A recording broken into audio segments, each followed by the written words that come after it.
Yo, what is going on, homies? It's your boy Stumps back for another Optc video, and in today's video, we're hopping into the Garp challenge Hody using Mono INT. So this is the team, these are the supports. Let's dive in. Now, in today's video, we are using Mono INT, and I have two teams for you guys. So the first team that you do see on screen here is using the Queen versus BigMom, and all free-to-play subs and supports. Now, there is a little bit of a cheat code here. I am using Sora. Now, Sora was a limited support that came out with Jumanji back like 2 French anniversaries ago. So for you newer players, you might be struggling to actually make this team, but there are a lot of other very good supports for this. Sanji, you can use Mistems, who is a limited rare recruit support unit, or you can actually use Pudding. Legend Pudding is another really good unit that rolls back specials if you do get them special reversed. So if you guys are missing that Sora, if you've been playing the game for a little while, but you weren't playing around that French anniversary and you have Pudding or Mistems, you can easily replace Sora with that particular character. But the rest of this team is completely free to play. I mean, Sora is completely free to play too, if you ask me, but we are using BigMom as our captain, and just like we did in the other color reiterate, well, I don't think that's the right word actually now that I'm thinking about it. Just like the other color videos that I have put up on the channel, we are doing the free to play team and the big Whalin team coming up after this, utilizing my boy Halloween Shanks and the Halloween slashes, and that team was actually really fun. But once we hit stage 3 is when the content starts to get a little bit tricky. We come up against 3 Fishmen and this Velociraptor looking guy. I know he's part of the Sun Pirates, but like I don't remember his name, so like it is what it is. Now this particular stage is a little bit annoying, mainly because they all have orb barriers. Now the 3 in the back all have a respective orb to their color: Dex, Quick, and Strength. And then the Velociraptor looking Fishman, he's always going to change his orb barrier every 2 turns. After like 6 turns, he gives like 2 random members bind, but that doesn't matter too much. With verse BigMom, however, we can use this time to actually stall up her verse ability, plus get access to the verse ability, which means that she actually goes through barriers. The verse BigMom verse ability, wow, there's a lot of verses in one sentence, allows us to bypass defensive effects. This will include threshold, damage reduction, as well as barriers. And the fact that she does it for 3 turns helps out heaps, as that way we can actually rely on some random, some good RNG to break the barriers in the back, and then utilize her verse ability to take out the unit in the front. Don't stress if you have to take a little bit extra time on this stage. BigMom increases the chance of landing on meat orbs and hitting your perfects. You get healing. BigMom is just an absolute weapon. I love this unit. In my opinion, she is way more fun than verse Kaido. On to stage 5, we come up against, or 4. Stage 4, we come up against Hyozu and Vanderdecken. They're going to give us a full board of block, bomb, or unfavorable slots. So this is why if you can move into this stage with the verse ability of BigMom, it's going to help out a little bit, as any of those similar slots cannot be changed, and that way you can actually get a couple of matching orbs here and there, and you can actually take out Vanderdecken on that very first turn.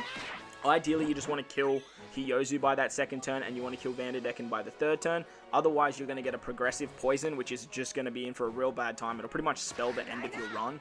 The poison that Hyozu gives you on entry is not that bad. It's like 3,600, I think, damage every turn. But with the BigMom team, she has so much healing that she can overheal more than the damage of the poison. You can actually just take out Hyozu on that 2nd turn. If you're worried about RNG, just focus on Hyozu and then take out Vanderdecken on the same turn, and either way, it'll work quite fine.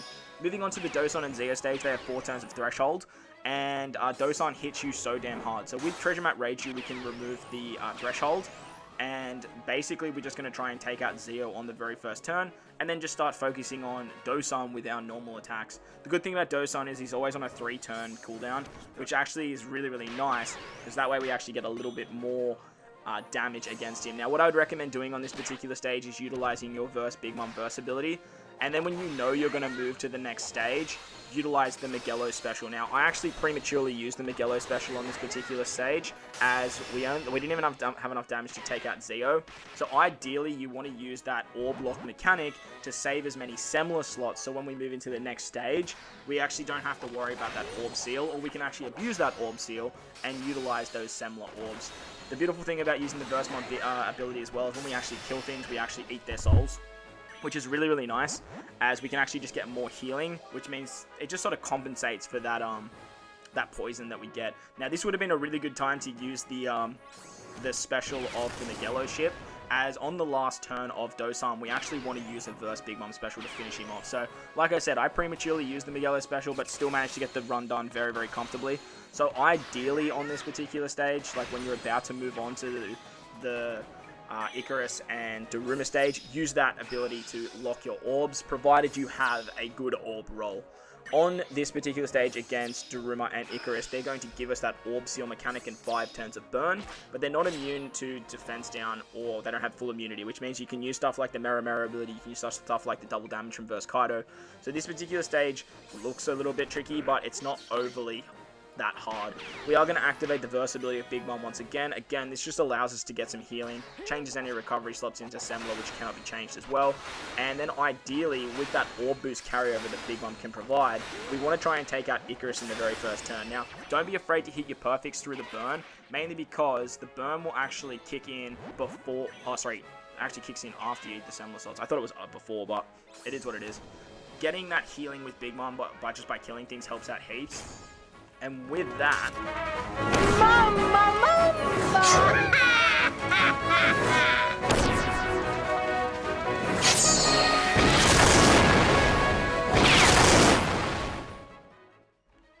With that, we don't really have to worry about the burn too much, because we're just going to heal it back. We want to use the BigMom special after we take out Icarus. That way we can get the carryover of the orb effect moving into the next stage.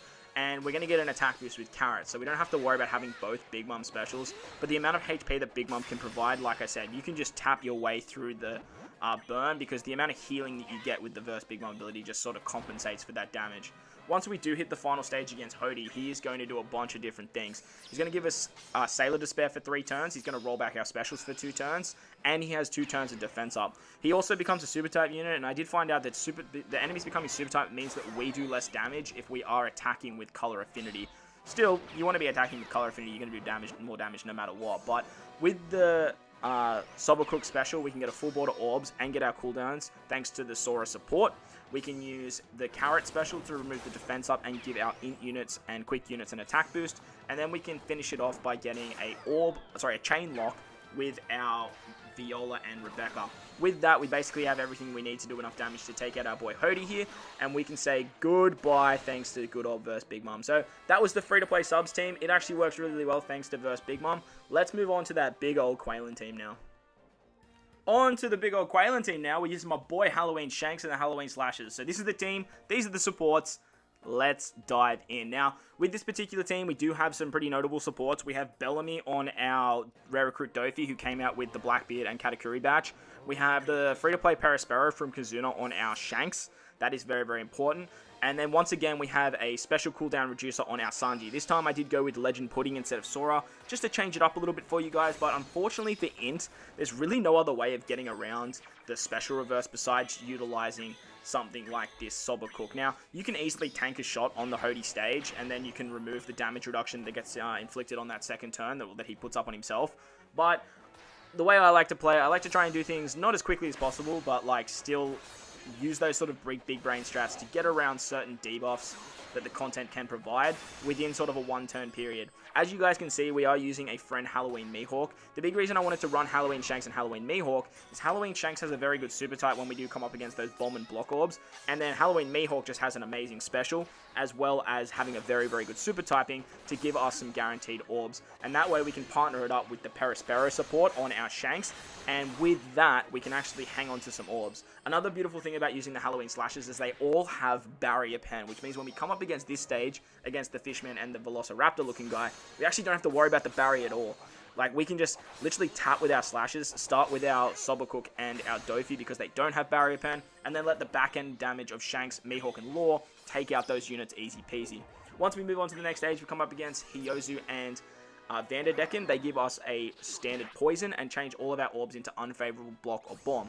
This is where we can use the super typing of our Halloween Shanks. It is going to be very, very handy as we're going to turn any bomb or block orbs into matching.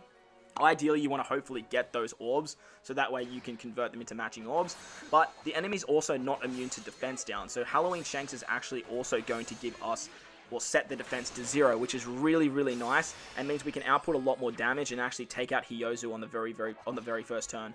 On the second turn, we're going to focus on Vanderdecken. They do have end-of-turn damage, so just be mindful of that. But if you are hitting your perfects with Shanks as your captain, you are getting a little bit of healing as well, which is really, really nice for this particular team, as we don't have a way of getting rid of the poison, and it's a good way to compensate for that damage that the poison does provide. Once we hit the next stage, we come up against Zeo and Dosan. They are going to turn into super types, meaning that we do less damage if we do have color affinity. Shout out to chat for letting me know that one, or the comment section of some of my other videos.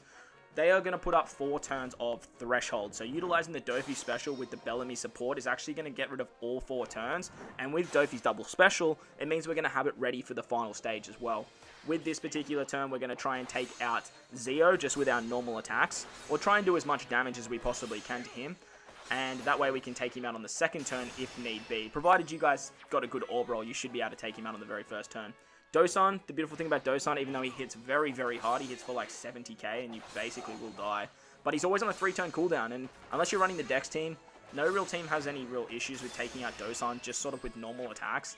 But before we do finish this particular stage, we do want to activate the super typing of our Mihawk. That's going to give us a full board of INT orbs, and then with the special of Halloween Shanks, we can get access to the Perispero support.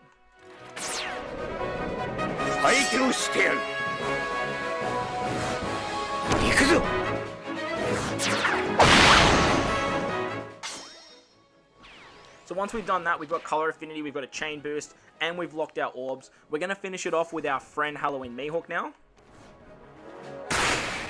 And that way we can get an attack boost, as well as try to get the carryover effect as well. So ideally you want to have Dosan at like a fairly high HP like pool. Otherwise, you will do too much damage. And as you can see, I only just managed to squeeze in that 3rd shot, meaning we actually get the carryover of Mihawk's attack buff. Once we hit the next stage, we have a full board of INT orbs, which is really, really nice. We have a carryover of color affinity and a chain boost multiplier.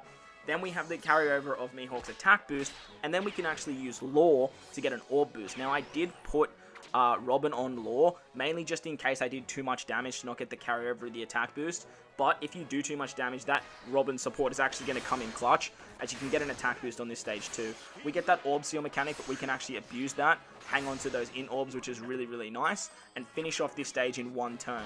Again, with our carryover effects of Law's amazing orb boost, we're actually going to get this on the final stage of Hody. Once we get to the final stage of Hody, he's going to roll our specials back by 2 turns, give us 3 turns of Sailor to spare, and put up 2 turns of damage, defense up. I gotta say that Hody, in my opinion, is just not as hard as the Navy challenges, but that little special reverse is probably the biggest gimmick. With the Subcook special, we can get our cooldowns, we can get color affinity, we can get a full board of orbs if you had to hit some perfects. Dofi's going to remove the defense up, and then we can get a chain lock and attack boost with Mihawk.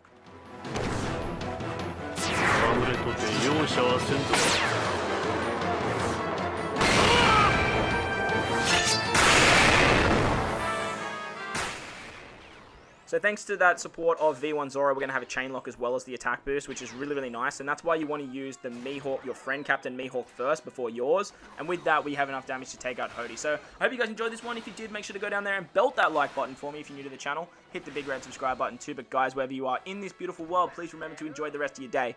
As always, homies, I thank you guys for watching, and I'll catch you all in the next one. Lights